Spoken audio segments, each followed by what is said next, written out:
बिस्मिल्लाहिर्रहमानिर्रहीम। Unit 2 differentiation. अब इसमें हम आज जो टॉपिक स्टार्ट कर रहे हैं वो है रिलेटिव एक्सट्रीमा का। तो इसे डिफ़ाइन करते हैं।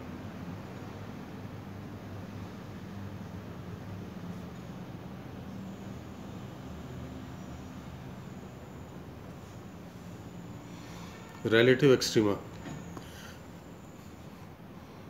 अब यहाँ पर अगर हम एक फंक्शन कंसिडर कर लेते हैं, consider function y equals to f of x with domain of f जो है, चलें फ़र्ज़ कर लेते हैं हम कि ये हमारे पास इस फंक्शन की डोमेन है। अब इसमें एक पॉइंट हम लेते हुए देखें, ये अगर हम यहाँ पे इसकी डोमेन ले रहे हैं, ये ए और बी, इसके ऊपर हम एक पॉइंट अगर ले लेते हैं सी, तो इसके बहुत करीब तरीन यहाँ पर और यहाँ पर, यहाँ ये अगर थिकनेस को डेल्टा एक्स ले लें तो ये क्या कहलाएगा, सी माइनस डेल्टा एक्स, और ये कहलाएगा सी प्लस डेल्टा एक्स। तो ये हम एक इसका सबसेट ले रहे हैं। Let c minus delta x and c plus delta x be a subset of domain of the function. ये डोमेन, ये फंक्शन की डोमेन है, इसका हमने एक सबसेट ले लिया। और ये सबसेट हमने कैसे लिया है, जबकि हम क्या बता रहे हैं कि वेयर ये डेल्टा एक्स, ये थिकनेस है ना, बहुत स्मॉल ले रहे हैं, where delta x is very small.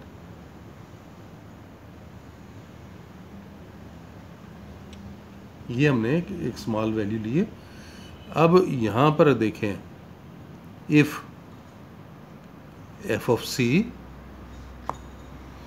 Is greater than और equal to f of x for all x belonging to the interval c minus delta x c plus delta x। ये देख सकते हैं ना कि इस इंटरवल में कोई भी पॉइंट ले लें, उस पॉइंट के ऊपर फंक्शन की वैल्यू इस c पर फंक्शन की वैल्यू से छोटी होगी, यानी c की वैल्यू सबसे बड़ी है। यह हद हुई तो ये क्या हो जाएगा, इसके इक्वल हो जाएगा। तो हम फिर क्या कहेंगे, then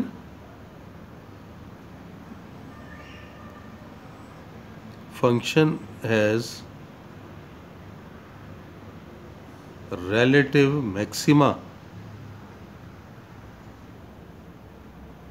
eight x equals to c, यानी सी पर मैक्सिमा है हमारे पास।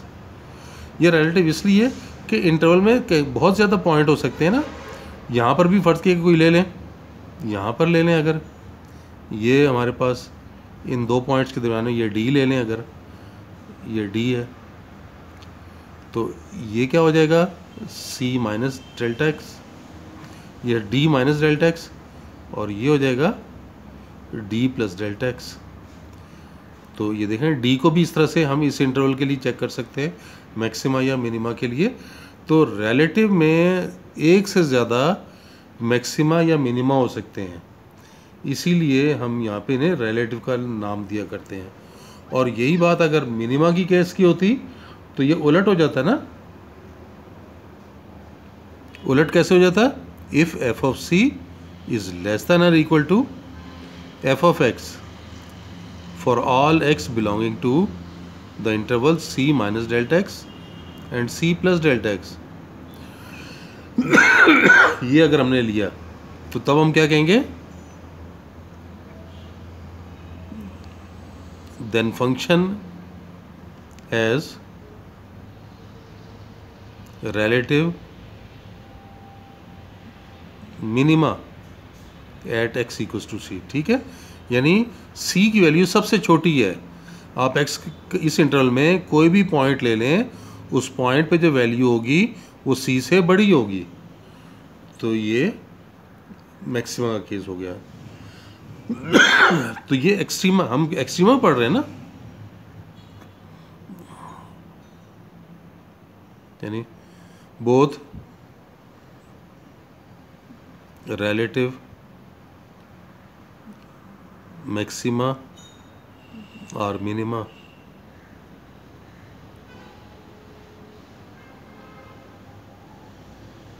are termed as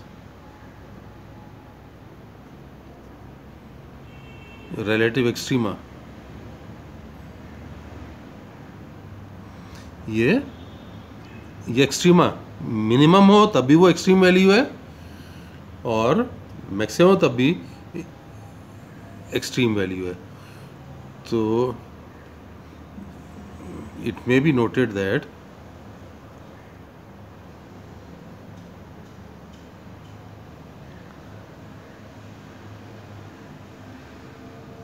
in the domain of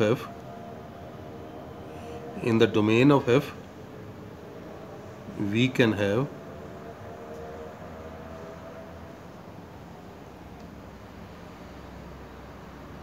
several relative maxima और मिनिमा के एक से ज़्यादा आपके पास रिलेटिव मैक्सिमा या मिनिमा हो सकते हैं। तो ये तो रिलेटिव मैक्सिमा या मिनिमा का कंसेप्ट था। फिर देखें हम क्रिटिकल वैल्यूज़ और क्रिटिकल पॉइंट को डिफाइन करते हैं।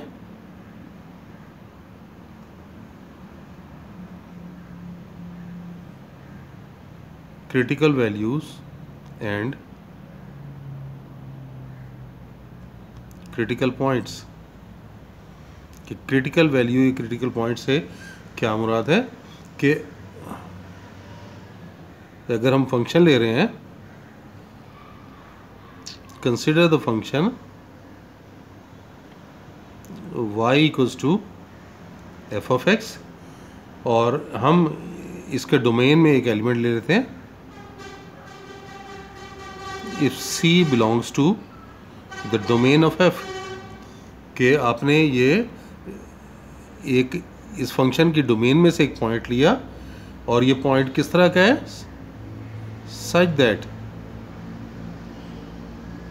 f डैश ऑफ c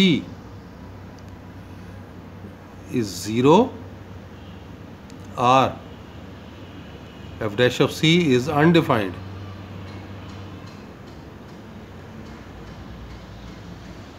कि या तो डेरिवेटिव c पर 0 आ जाए या डेरिवेटिव एग्जिस्ट ना कर रहा हो, तो फिर हम क्या कहते हैं, then c is called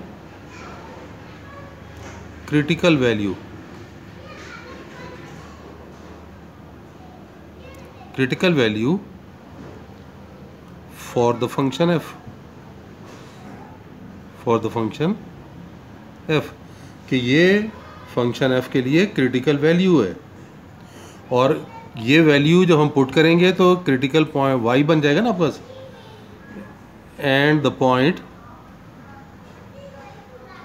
point ये x की वैल्यू देखें, x की वैल्यू हमने क्या लिए, c लिए, और ये यहाँ पुट करेंगे तो f आएगा, f का मतलब y आ गया, तो f ऑफ c। तो ये जो पॉइंट आया है, and the point c f of c is called critical point. कि फिर हम इसे क्रिटिकल पॉइंट का नाम देंगे। तो ये क्लियर हो गया, ये बात समझ आ गई कि क्रिटिकल पॉइंट कब बनता है और किसी फंक्शन की क्रिटिकल वैल्यू से क्या मुराद होती है। और इसी में एक नई बात भी आपको बताने लगा हूँ, और वो है आइसोलेटेड पॉइंट के लिए, जैसे स्टेशनरी पॉइंट का नाम देते हैं ना।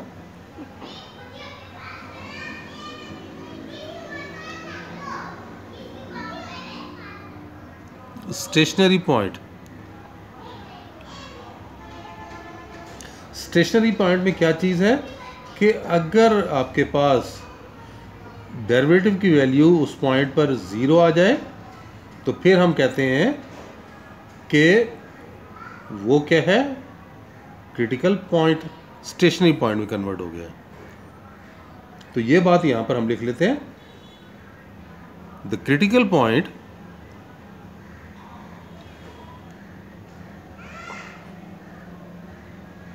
कि वो क्रिटिकल पॉइंट कि जिसके ऊपर क्या हो रहा है, the critical point of the function y equals to f of x for which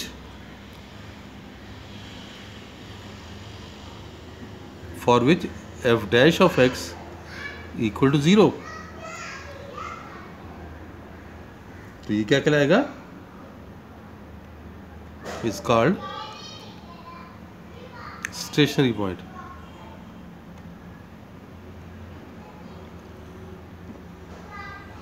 कि इसे हम स्टेशनरी पॉइंट का नाम दे देंगे। वहाँ पर तो था ना कि अनडिफाइंड का केस भी हो सकता है, लेकिन अगर हम डेरिवेटिव की 0 पर वैल्यू देख रहे हैं तो यहाँ से जो पॉइंट बनता है वो कहलाता है स्टेशनरी पॉइंट। तो ये दोनों में फ़र्क है। और एफ डैश तो अगर याद करें, एफ डैश क्या चीज़ होती है, एफ डैश तो स्लोप को ज़ाहिर करता है ना, स्लोप ऑफ टेंजेंट को। यानी स्लोप ऑफ टेंजेंट 0 कब होगा, जब टेंजेंट एक्स एक्सिस के पैरेलल होगा।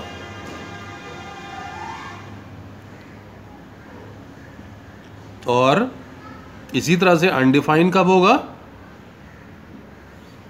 ये देखिए अनडिफाइन का केस भी है ना, या तो 0 होगा या अनडिफाइन। तो अनडिफाइन कब कहलाएगा, कि जब आपको पता है कि टेंजेंट 90 पे अनडिफाइन होता है ना। इसका मतलब ये हुआ कि when tangent is parallel to y axis, कि अगर टेंजेंट एक्स एक्सिस के पैरेलल हो गया या वाई एक्सिस के पैरेलल हो गया तो हम क्या कहते हैं कि उस पॉइंट को कि ये क्या है, क्रिटिकल पॉइंट है। और स्टेशनरी में आप टेंजेंट को 0 के, ये एफ डैश को 0 के इक्वल लेते हैं। यानी ये हम एक्स हॉरिजॉन्टल की बात कर रहे होते हैं जब भी स्टेशनरी पॉइंट के लिए। चलें, ये स्टेशनरी पॉइंट और क्रिटिकल पॉइंट में दोनों में डिफरेंस आज हमने देख लिया। आज के लिए इतना ही, नेक्स्ट लेक्चर में फिर मिलते हैं। अल्लाह हाफिज़।